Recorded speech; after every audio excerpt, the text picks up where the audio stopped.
The Roman Empire, the British Empire, the Ottoman Empire, the Soviet Union. Four of the most powerful civilizations in human history.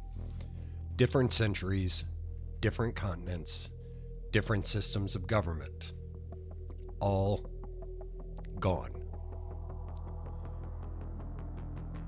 And when historians study why, not the dramatic endings, not the barbarians at the gate, but the why.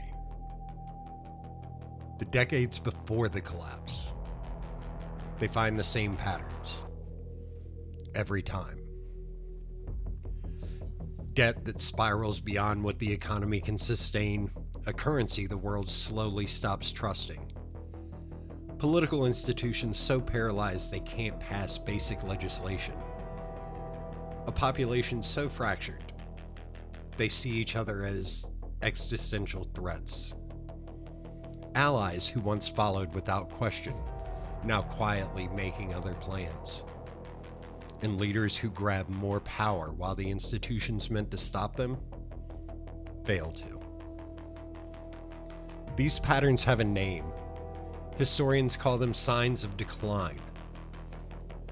Rome had them.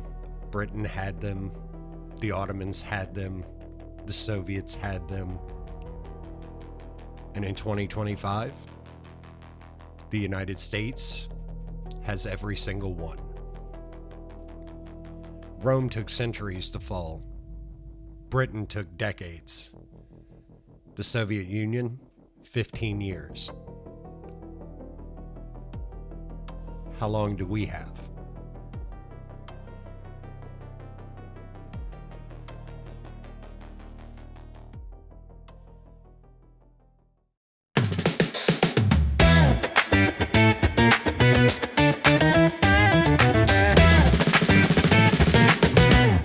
Friend.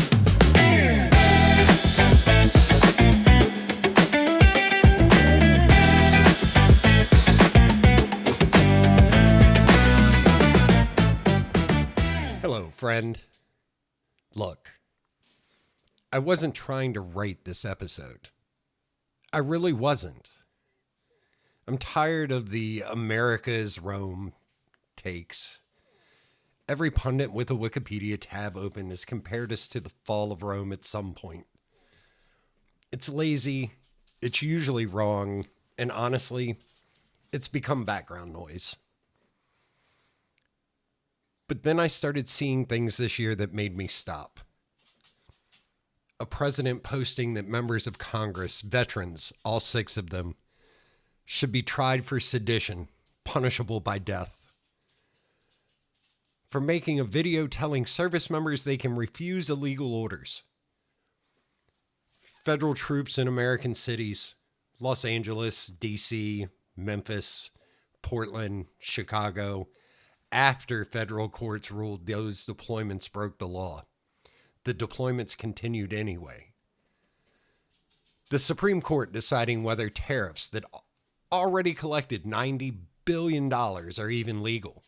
And the president warning that if they rule against him, it'll cause economic catastrophe. And here's the thing.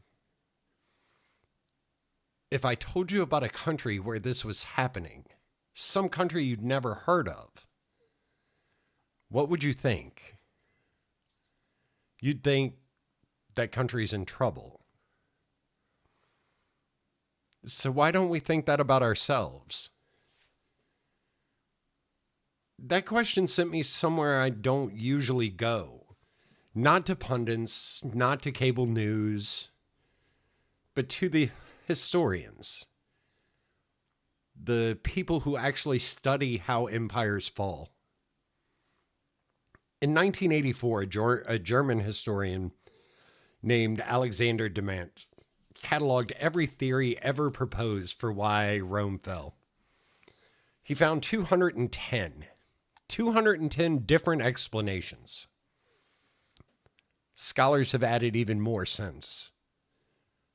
But here's what's interesting. When you look across Rome, Britain, the Ottoman Empire, the Soviet Union, Different eras, different systems, the same patterns keep showing up.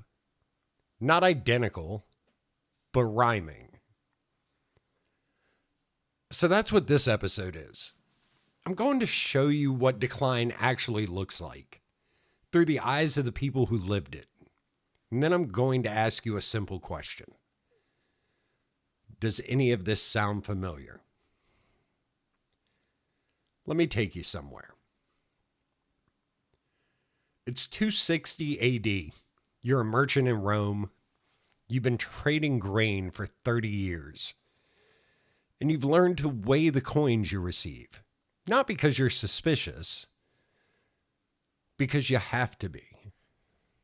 See, when your father was young, a Roman silver coin was actually silver, 95% pure. But the emperors needed to pay for wars, for bureaucracy, for bread and circuses. So they started mixing in cheaper metals. By the time you're weighing these coins, there may be 5% silver. The rest is bronze. Everyone knows. Everyone pretends not to. But you've noticed something. Your suppliers want more coins for the same grain. Not because grain is scarcer, because the money is worthless. And you're thinking, how long can this go on? That's what currency collapse feels like from the inside. Not a dramatic crash, a slow erosion of trust. Every transaction a little more uncertain than the last. Now, jump forward. 1956. You're a British diplomat standing in Cairo embassy, still holding the transcript of Eisenhower's call. Your government just tried to seize the Suez Canal from Egypt, a power play that would have worked 20 years ago. But this time, the Americans said no. One phone call, Britain backed down. And standing there, you realize something that changes everything. We're not who we thought we were.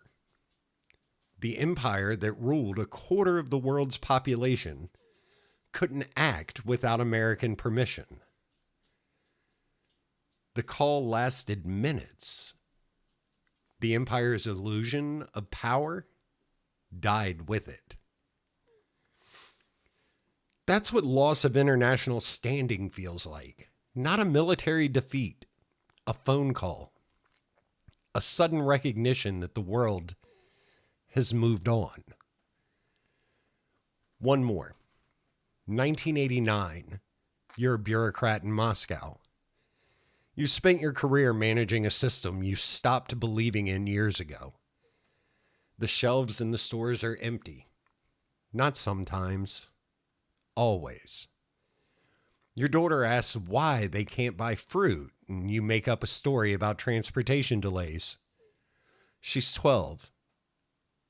She knows you're lying. And here's the thing that haunts you. You know the production numbers. You write the reports. The economy hasn't grown in 15 years. But every report you file says things are improving. Everyone lies. Everyone knows everyone lies. The whole system runs on the lie. 6 years later, the Soviet Union doesn't exist. That's what institutional decay feels like. Not a coup, not an invasion. Just one day, everyone stops pretending at the same time.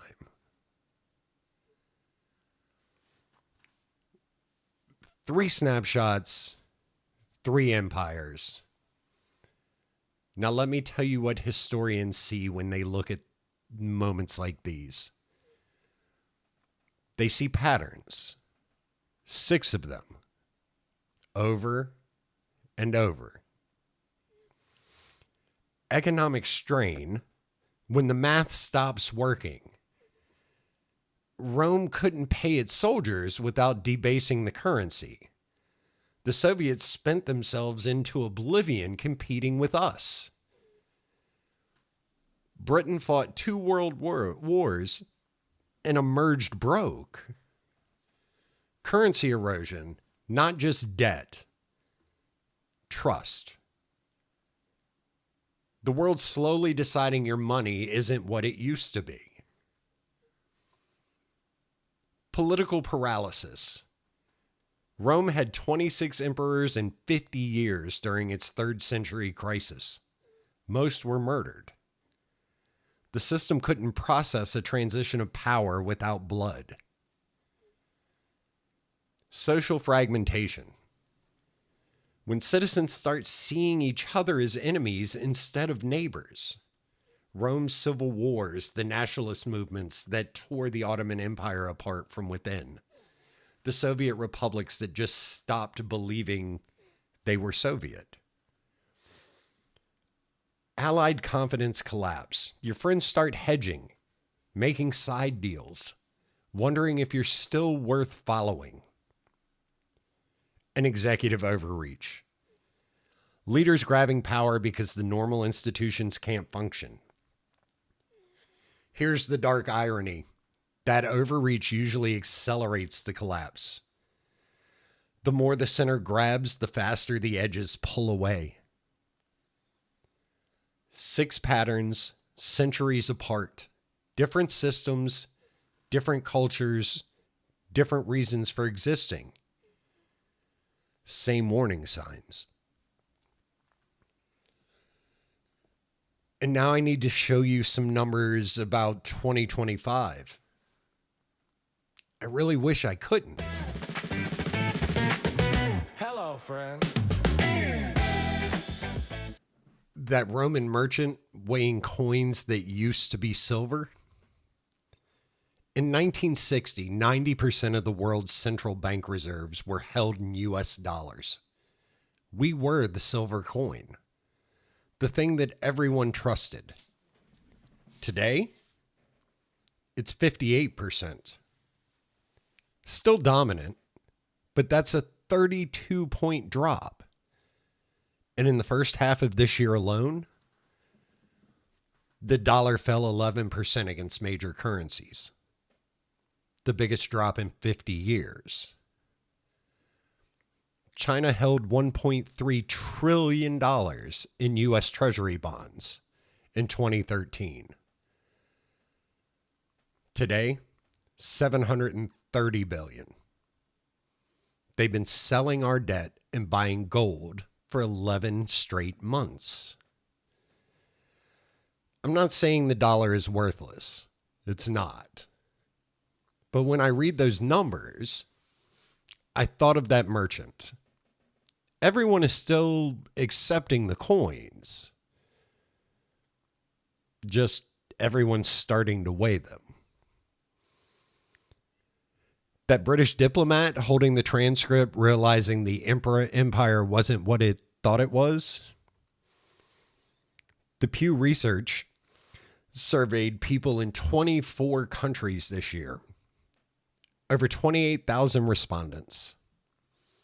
Allied confidence in American leadership dropped double digits in 13 nations. Sweden went from 63% confidence to 15%. That's not a decline. That's a collapse. Germany, 63 to 18%. France, the UK, South Korea, Japan, all over 60% saying they have no confidence in American leadership. These aren't adversaries. These are treaty allies, NATO members, friends, and they're making other plans. The Soviet bureaucrat filing reports everyone knew were lies, wondering when the pretending would stop. Our debt is now 123% of everything we produce in a year. Highest since World War II. We added another $2.2 trillion this year alone. The Congressional Budget Office projects it keeps climbing through 2034 if we stay on this course. The 118th Congress passed about 150 bills. That's 2023 and 2024. 2 full years. It's the lowest number since the Great Depression. First year, 34 bills. 34. I actually had to read that twice. Meanwhile, this administration has signed over 200 executive orders in 10 months. Obama averaged 35 per year. When the legislature can't legislate and the executive fills the vacuum, that's a pattern historians recognize. Rome's civil wars, citizens seeing each other as enemies. 72% of Republicans now view Democrats as more immoral than other Americans. 63% of Democrats say the same about Republicans. Those numbers were 47 and 35% respectively in 2016. We've nearly doubled our contempt for each other in 8 years. Only 34% of Americans call themselves moderates now. It's a record low. We rank among the most polarized nations on earth. An executive overreach, leaders grabbing power while institutions fail to check them. We've covered this already, but federal troops deployed to 5 American cities this year. Federal courts ruled those deployments violated the law, but yet they continued. Yesterday, at the time of recording this, the president posted that 6 members of Congress, all of which were veterans, committed seditious behavior, punishable by death, for telling troops they can refuse illegal orders. Freedom House, the organization that tracks democracy globally, shows America's score dropping 11 points since 2010. We now rank alongside the Philippines and Bolivia on corruption metrics. So let me run the scorecard.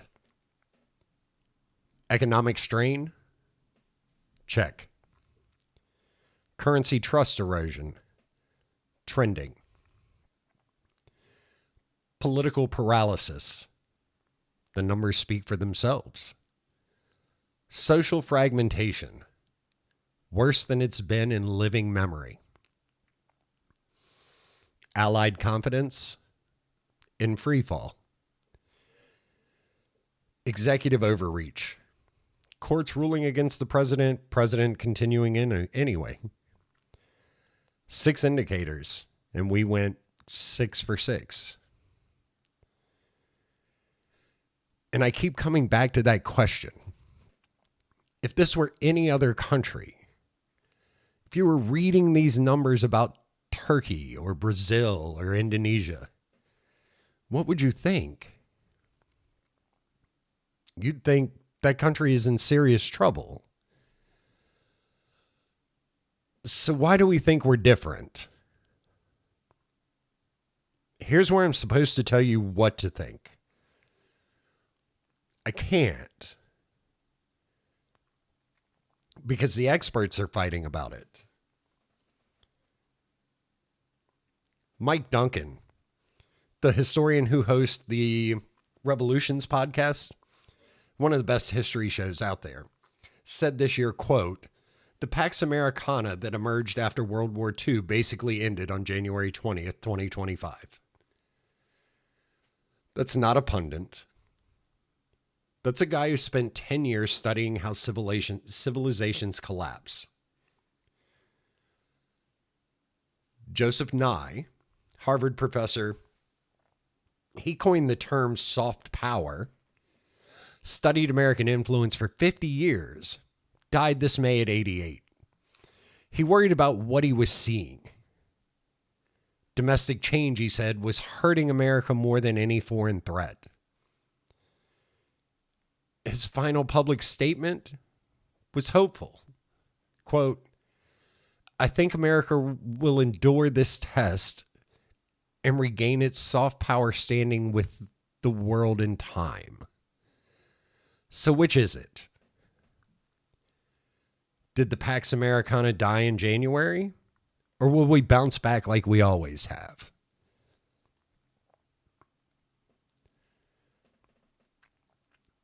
We've heard declinism before. After Sputnik, after Vietnam, after the oil shocks, after Japan's rise in the 80s. Every time somebody predicted the end, every time America adapted.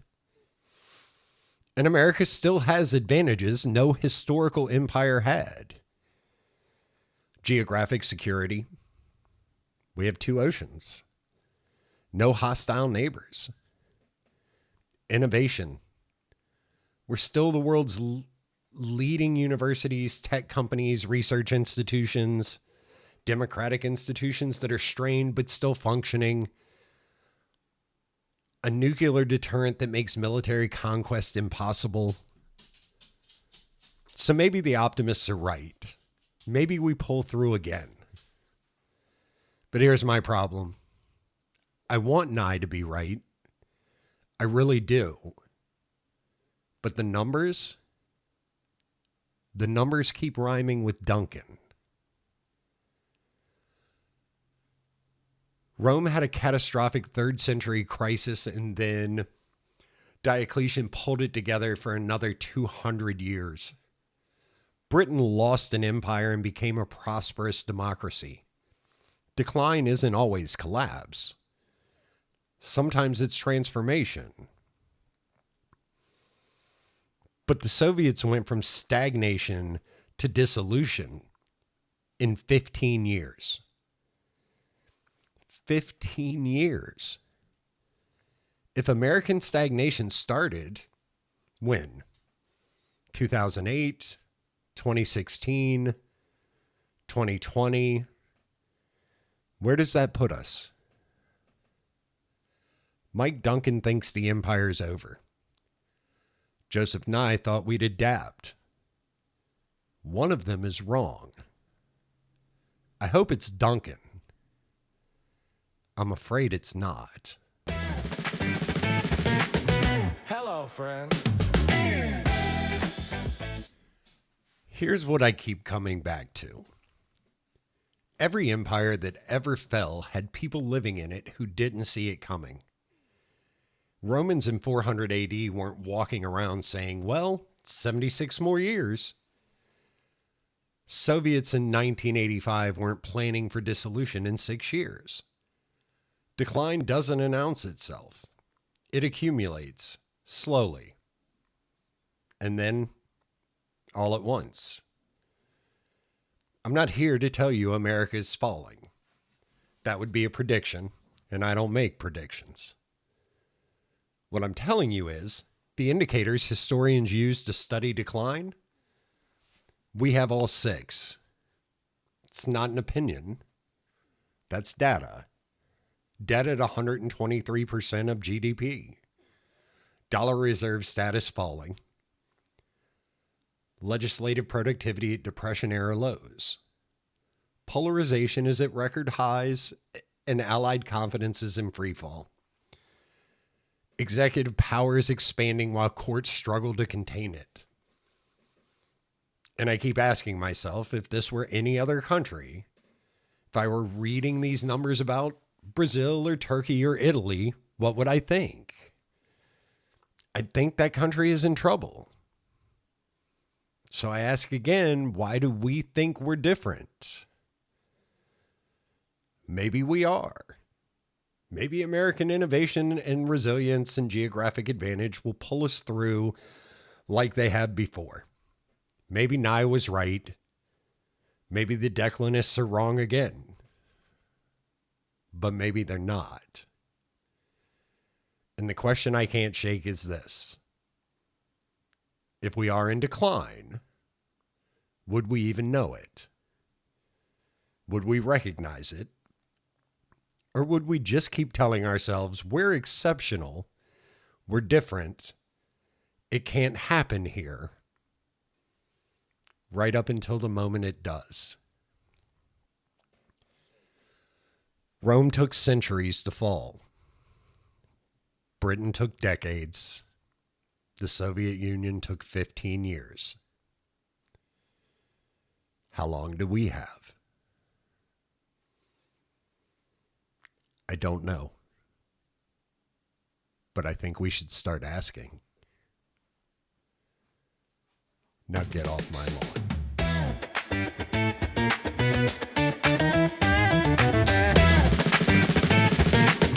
Hello, friend.